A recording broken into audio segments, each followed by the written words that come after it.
اس سے پہلے سورہ آل عمران کی 3 آیتوں کا خلاصہ پیش کیا گیا، جس میں اللہ تبارک و تعالیٰ ارشاد فرماتا ہے کہ اے محبوب، ہم نے آپ پر قرآن کو اتارا حق کے ساتھ جو تورات و انجیل کی تصدیق کرتا ہوا ہے، اور اس کے علاوہ اللہ تعالیٰ نے ارشاد فرمایا تورات اور انجیل کو اتارا من قبل ہدی للناس وانزل الفرقان، اور تورات اور انجیل کو اللہ تبارک و تعالیٰ نے اتارا قرآن سے پہلے، تو قرآن سے پہلے ہدایت اور رہنمائی کا ذریعہ تورات اور انجیل کو اللہ تعالیٰ نے بنایا تھا۔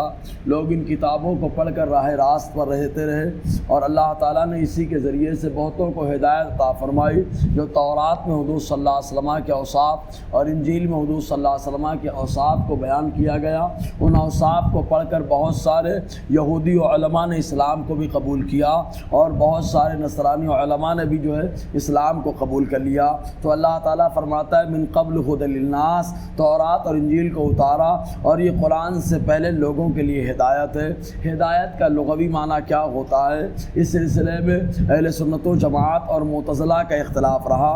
معتزلہ اس بات کے قائل ہے کہ ہمیشہ راستہ دکھانا یہ نام ہے ہدایت کا، اور اہل سنت و جماعت کے نزدیک منزل مقصود تک پہنچانا، ایسی رہنمائی جو منزل مقصود تک آدمی کو پہنچا دے، اسی کو جو ہے ہدایت اور خدا کہا جاتا ہے۔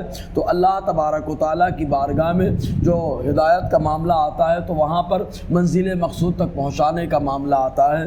اللہ تعالیٰ ارشاد فرماتا ہے کہ یہ تورات اور انجیل لوگوں کے لیے ہدایت ہے۔ وانزل الفرقان، اور اللہ تعالیٰ نے فرقان کو اتار دیا۔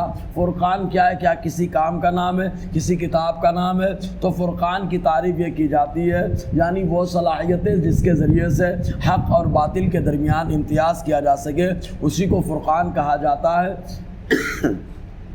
قرآن بھی حق اور باطل کے درمیان امتیاز پیدا کرتا ہے، تو قرآن بھی فرقان ہوا۔ تورات اور انجیل جو غیر تبدیل شدہ ہیں وہ بھی حق اور باطل کے درمیان امتیاز پیدا کرتے ہیں، تو وہ بھی فرقان ہوئے۔ تو اللہ تعالیٰ ارشاد فرماتا ہے وانزل الفرقان، اور اللہ تعالیٰ نے فرقان کو بھی اتارا۔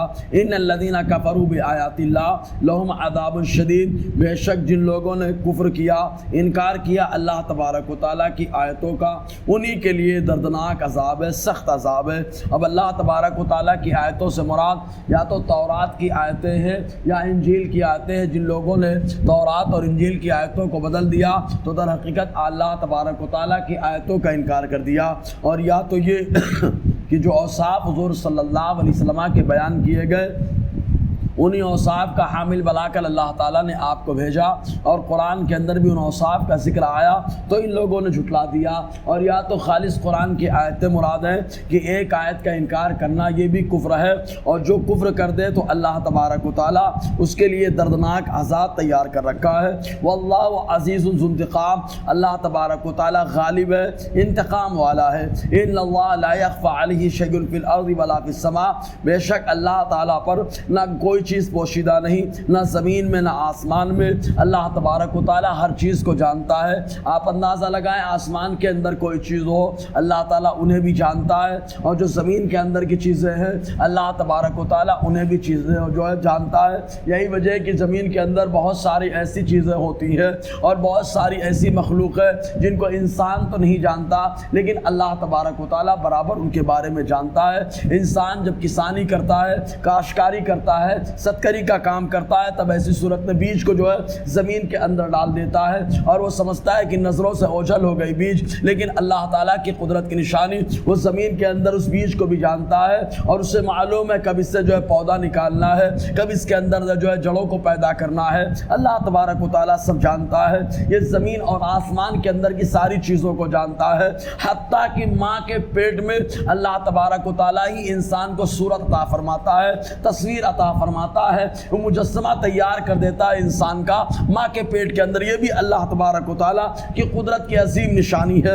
اللہ تعالیٰ فرماتا ہے هو الذی یصورکم فی الارحام، وہی ہے جو تم کو صورت دیتا ہے ماں کے رحموں کے اندر، کیف یشاء، جیسے وہ چاہتا ہے۔ تو یہ اللہ تبارک و تعالیٰ کی قدرت کی نشانی، چنانچہ حدیث پاک میں آیا حضور صلی اللہ علیہ وسلم ارشاد فرماتے ہیں جب ماں کے پیٹ میں نطفہ جاتا ہے تو 40 دن خالی نطفہ رہتا ہے، اس اس کے بعد جب دوسرا 40 دن آتا ہے تو وہ جمع ہوا خون ہو جاتا ہے، اور تیسرا جب 40 دن آتا ہے یعنی 120 دن کمپلیٹ ہونے کے بعد وہ گوشت کا لوتھڑا ایسا تیار ہو جاتا ہے کہ ماں کے پیٹ میں اللہ تبارک و تعالیٰ ایک فرشتے کو بھیجتا ہے، اور وہ فرشتہ ماں کے پیٹ میں پہنچنے کے بعد رب کی بارگاہ میں عرض کرتا ہے مولا یہ لڑکا ہوگا یا لڑکی ہوگی؟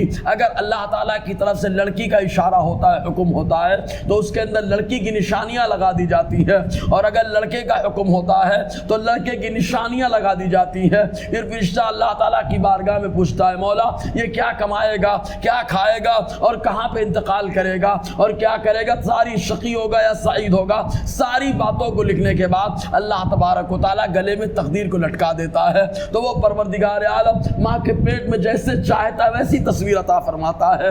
وَالَّذِي يُصَوِّرُكُمْ فِي الْأَرْحَامِ، وہی ہے جو تم کو صورت دیتا ہے ماؤں کے رحموں میں، کیف یشاء، جیسے وہ چاہتا ہے۔ لا الہ الا هو العزیز الحکیم، کیوں یہ طاقت دے رہا ہے؟ کیونکہ وہ لائق عبادت اس کے علاوہ کوئی نہیں ہے جو غالب اور حکمت والا ہے۔ کسی کو اللہ تعالیٰ نے رنگ میں صاف رکھا تو اس میں اس کی حکمتیں ہیں، کسی کو اللہ تعالیٰ نے رنگ میں کالا کر دیا اس میں بھی اللہ تبارک و تعالیٰ کی حکمتیں ہیں، وہ تو صرف اللہ تبارک و تعالیٰ ہی جانتا ہے۔ انشاءاللہ آگے اور گفتگو رہے گی۔ اللہ تعالیٰ ہم سب کو فیضان قرآن، برکات قرآن سے مالا مال فرمائے۔